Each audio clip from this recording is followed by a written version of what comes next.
How are you doing? Nice to see you. Rob, nice to see you. How are you? Good. A new career driving moon rovers after. I know. Wasn't it brilliant? Did you see that thing? Well, yeah. Yeah. Well, it's just, he did give me very good instructions as I was doing it. Are we looking? Now, are we doing local? No, we're doing everything. We'll do a national, and then we'll do a couple Yes. of local questions at the end. Okay. So we'll stop and then Okay. Yes. Sure. Okay. Okay. First of all, Prime Minister, tell me what you've been doing today and why facilities like this are important to the UK more broadly.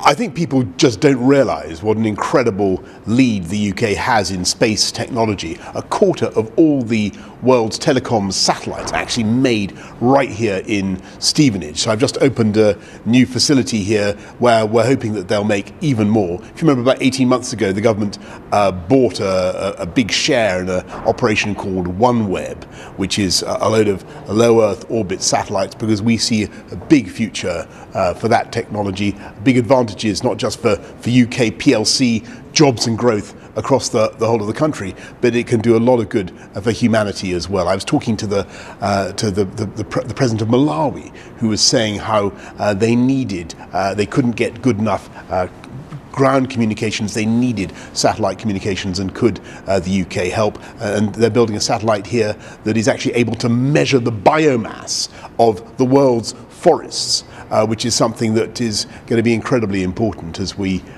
deal with global warming and our ability to absorb carbon. On Earth, big week for international travel this week. Yes. Are you personally in favour of an amber watch list? I'm very pleased that today, because of the vaccine rollout, we're able to say to people coming back from anywhere in the EU, plus I think Switzerland, plus the United States, that they don't have to quarantine. So double jab people no longer have to quarantine. And what I want to do is obviously understand that people care very much about their holidays. People want to go abroad. I understand how much people prepare for the summer holidays, but we've also got to remember that this is still a dangerous virus, and that we must try and stop variants coming in, must stop importing variants from abroad. So we have to have a balanced approach, and what I want to see is something that is as simple and as user-friendly for people as possible. But obviously the double vaccinations that we've got really do offer the way forward. I think we've now got more than 72% of the population has now had 2 jabs. But what do you say to critics within your own party and business that say we're squandering our vaccine dividend by not opening up international travel? The UK has been able to roll out vaccines at a pace that has been, I think, pretty good. We've now vaccinated more than people than any other country in Europe, and that means actually that the UK economy and society is just about the most open in Europe. And you'll have seen the figures from the IMF about growth in the UK, the bounce back that you're seeing in the UK economy that is directly attributable to that opening up and to that vaccine rollout. On travel, we've had to balance it because of the anxiety that I think a lot of people have, I have, about importing new variants, bringing back the disease. But we also have to recognise that people want badly to go on their summer holidays. We need to get the travel industry moving again. We need to get our city centres open again. And so we want an approach that is as simple as we can possibly make it. If I can just quickly ask on Iran, your government has said that you believe Iran was responsible for the attack on the tanker. What sort of response are you considering? Is a military response on the table?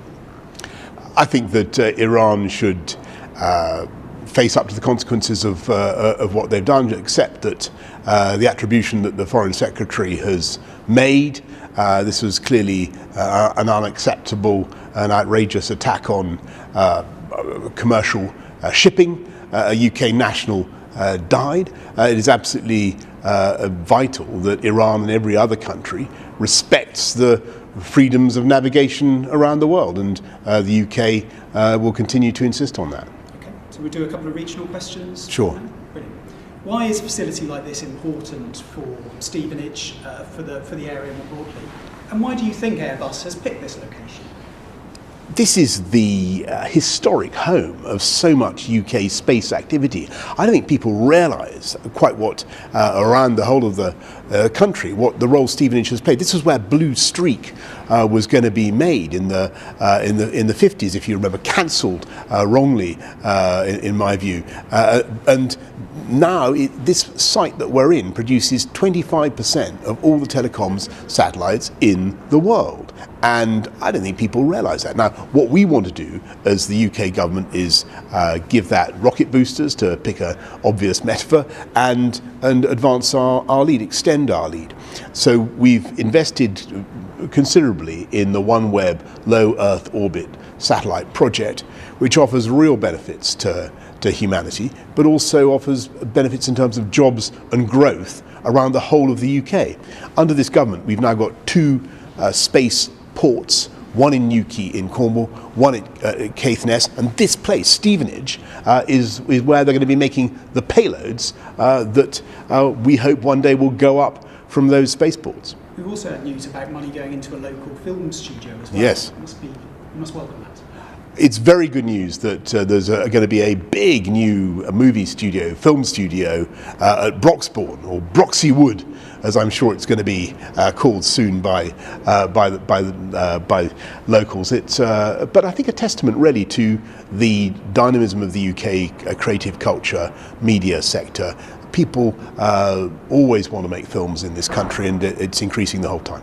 So what do you say to lifelong Tory voters around here that maybe think you're focusing a little bit too much on some of the new constituencies you've won and not enough on them? Well, just look at what I would say to everybody in the country is that we're in favour of jobs and growth throughout the UK, where we've got a big programme to convert the vaccine rollout into the fastest and most sustainable economic recovery that we can. We're seeing some very encouraging signs right now. You've seen what the IMF said, and it's fantastic news for Stevenage that we've got a new satellite centre being opened today, and great news for Hertfordshire, a massive new film studio coming in on the very same day. Thank you.